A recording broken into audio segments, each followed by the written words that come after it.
Bismillahirrahmanirrahim. Halo teman-teman. Assalamualaikum warahmatullahi wabarakatuh. Bagaimana keadaannya? Ya, semoga kita semua diberikan kesehatan dan juga diberikan umur panjang dan barokah. Saya, Febrian Trinugroho, dari program studi Fakultas Keguruan dan Ilmu Pendidikan.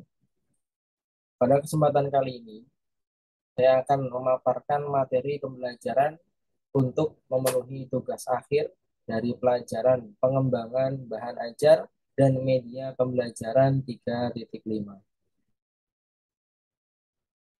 yang mana diampuh oleh Ibu dosen, yaitu Ibu Sulastri, SPD MA.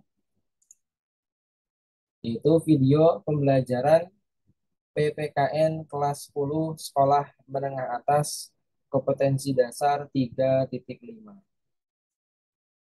Pelajaran PPKN sekolah menengah atas kelas 10 semester 2, yaitu KD-nya kompetensi dasar 3.5, yaitu mengidentifikasi faktor-faktor pembentuk integrasi nasional dalam bingkai Bhinneka Tunggal Ika. Adapun rumusan tujuan pembelajaran KD, yaitu conditionnya mengamati gambar dan menonton video tentang faktor-faktor pembentuk integrasi nasional. Audiensnya yaitu peserta didik. Behavior yaitu mengidentifikasi, dan degree-nya yaitu faktor-faktor pembentuk integrasi nasional dalam bingkai Bhinneka Tunggal Ika. Dan CABD-nya yaitu setelah mengamati gambar dan menonton video tentang faktor-faktor pembentuk integrasi nasional, peserta didik mampu mengidentifikasi faktor-faktor pembentuk integrasi nasional dalam bingkai Bhinneka Tunggal Ika. Untuk selanjutnya yaitu pengembangan IPK 3.5.1, yaitu memahami kebinekaan bangsa Indonesia. Yang selanjutnya 3.5.2 menjelaskan konsep integrasi nasional. 3.5.3 mencontohkan faktor-faktor pembentuk integrasi nasional. Yang 3.5.1 yaitu merangkum tantangan dalam menjaga keutuhan negara kesatuan Republik Indonesia. Yang selanjutnya yaitu 3.5.5 yaitu menyimpulkan peran serta warga negara dalam menjaga persatuan dan kesatuan bangsa.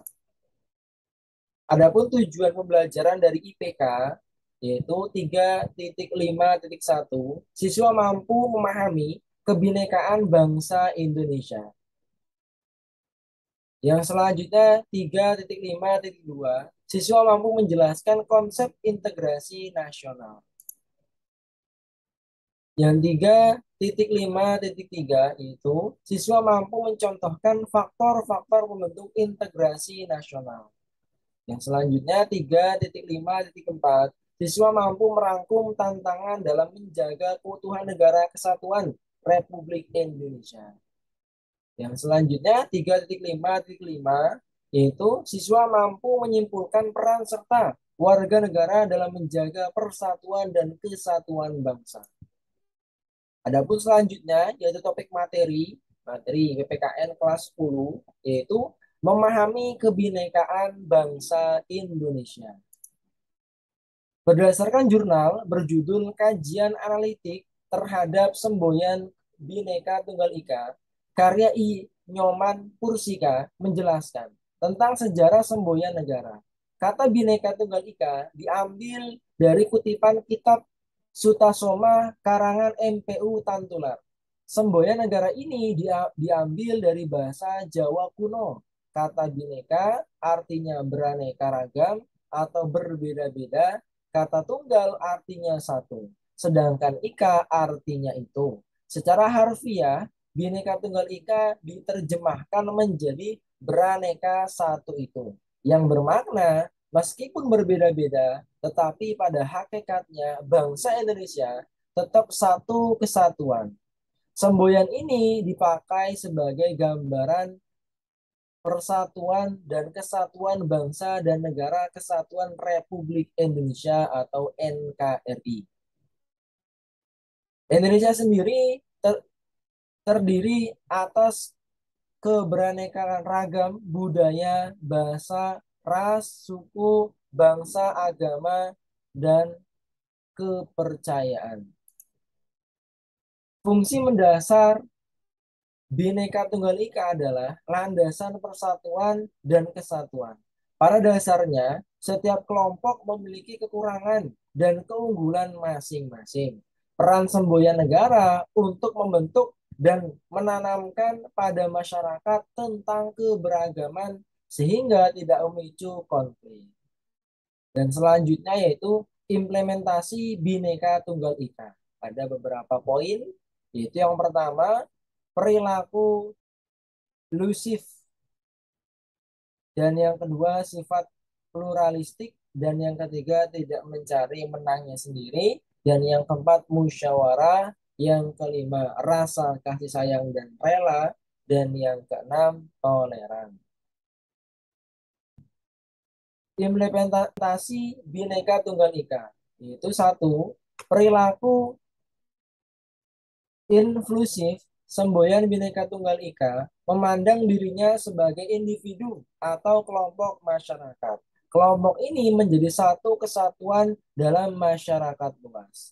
Yang kedua, sifat pluralistik. Bangsa Indonesia bersifat plural, ditinjau dari keragaman agama, budaya, dan suku. Meski berbeda, diperlukan menjalin eh, kerukunan, toleran, dan saling menghormati. Sehingga eh, tidak ada orang yang memandang remeh pihak lain. Contoh saling membantu yaitu ketika apa? Terkena musibah. Ya, contohnya ya, kemarin ya ada apa namanya bencana alam itu ya, ada tsunami di Cianjur ya kan. Itu ya bentuk ya apa namanya eh, toleran kita ya, terus juga membantu kepada teman kita ya, di situ yang mendonasikan sedikit rezeki kita. Yang ketiga, tidak mencari menangnya sendiri. Mengutip dari jurnal Peranan Pancasila dan Bhinneka Tunggal Ika dalam menanggulangi politik identitas, karya Rizal Habinugroho, penerapan semboyan untuk menghormati dan menghargai pihak lain.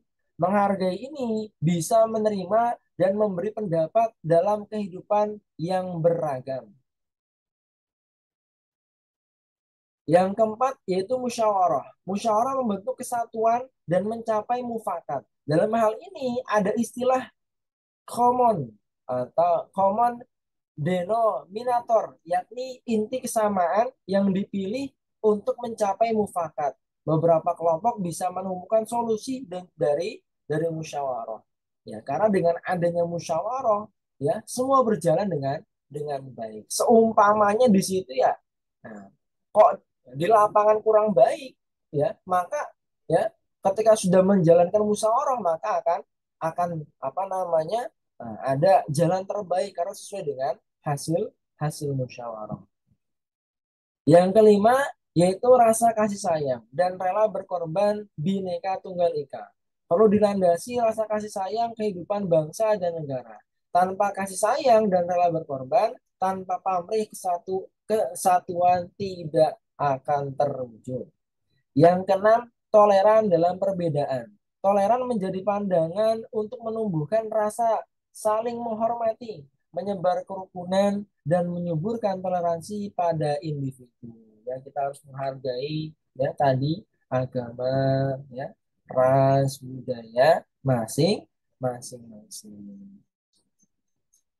Ini adalah ya contoh ya, implementasi Bhinneka Tunggal Ika ya. Satu nusa, satu bangsa, satu bahasa, persatuan, yaitu Indonesia.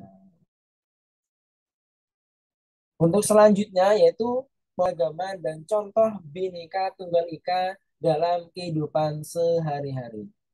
Ada berbagai keberagaman yang membuat masyarakat bisa apa namanya bersatu dan kompak.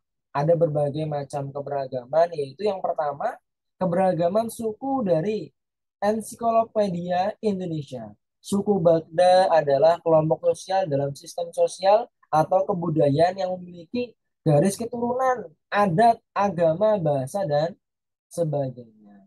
Kelompok suku ini ya memiliki kesamaan dalam sejarah, ya, sejarah atau keturunan, bahasa, sistem nilai, adat istiadat serta tradisi. Menurut apa namanya? Koenta Jaraningrat, suku bangsa merupakan sekelompok manusia yang memiliki kesatuan budaya dan terikat kesadaran akan identitas. Contoh, ya, suku di Indonesia garis keturunan ayah atau paternalistik adalah suku Jawa dan suku Batak. Suku yang mengikuti garis maternalistik atau ibu atau perempuan. Contoh suku Minangkabau. Yang kedua yaitu keberagaman agama. Sila pertama yaitu ketuhanan yang Maha Esa, merupakan dasar dan ideologi negara. Di Indonesia, agama berperan penting ya dalam kehidupan masyarakat. Negara memberikan jaminan untuk beribadah sesuai agama dan kepercayaan masing-masing. Jadi ya apa namanya dipersilahkan ya sesuai keyakinannya masing-masing. Jaminan beragama di situ ya. Nah, dijelaskan di pasal 29 ayat 2 Undang-Undang Dasar Negara Republik Indonesia tahun 1945. Di Indonesia ada 6 agama resmi ya yang diakui pemerintah, yaitu yang pertama Islam, yang kedua Kristen, yang ketiga Katolik, yang keempat Hindu, yang kelima Buddha, dan yang keenam Konghucu. Itulah ya apa namanya agama ya resmi yang diakui oleh pemerintah. Yang ketiga yaitu keberagaman ras menurut Kamus Besar Bahasa Indonesia atau KBBI. Ras adalah golongan bangsa berdasarkan ciri-ciri fisik dan rumpun bangsa dan rumpun bangsa. Ras dikelompokkan dari bentuk badan, muka, hidung, dan warna kulit. Contoh ya, ras di Indonesia adalah ras Mongolit di Sumatera, Jawa, Bali, Nusa Tenggara Barat, Kalimantan, dan Sulawesi. Ras Melanesoid banyak tinggal daerah Papua, ya, Maluku, dan Nusa Tenggara Timur. Selain itu, di Indonesia ada keturunan ras ras Asiatik Mongolit, ya, seperti orang-orang Tonghia, Jepang, dan Korea. Yang keempat, keberagaman antar golongan. Golongan merupakan kelompok dalam masyarakat yang beragam. Dalam sosiologi dikenal istilah stratifikasi sosial. Istilah ini adalah mengelompokkan masyarakat dalam kelas-kelas sosial tertentu. Meski terjadi keberagaman antar golongan, adanya semboyan negara dapat mendorong kerukunan, persatuan, dan kesatuan bangsa. Keberagaman antar golongan bisa menumbuhkan kesadaran bagi setiap warga negara. Contoh ya, keberagaman golongan adalah bantuan perusahaan memberi bantuan pada pengusaha kecil yang terdampak COVID-19. Kelompok mahasiswa ya memberikan buku gratis dan ilmu pada anak-anak yatim. Itu termasuk ya keberagaman antar golongan yang membantu kepada orang yang di situ memerlukan bantuan. Yang kelima yaitu integrasi nasional. Identitas nasional merupakan suatu ciri yang dimiliki oleh suatu bangsa. Dalam jurnal Bhinneka Tunggal Ika sebagai benteng terhadap resiko keberagaman bangsa Indonesia yang diterbitkan Institut Agama Islam Negeri Kudus. Identitas nasional sebagai wujud usaha mempersatukan keberagaman serta pencegahan konflik. Baik teman-teman, ya, sebelum saya tutup ada visualisasi bangsa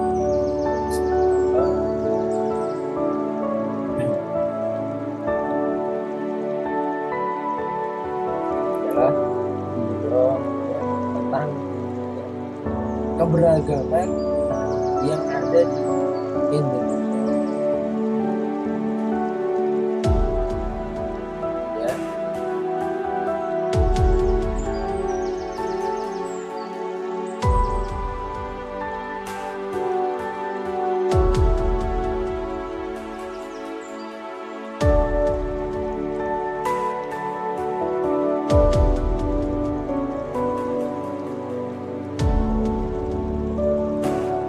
Ya.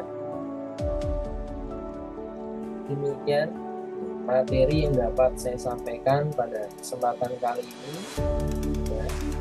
Mohon maaf atas segala kekurangan. Jadi saya cukup sekian.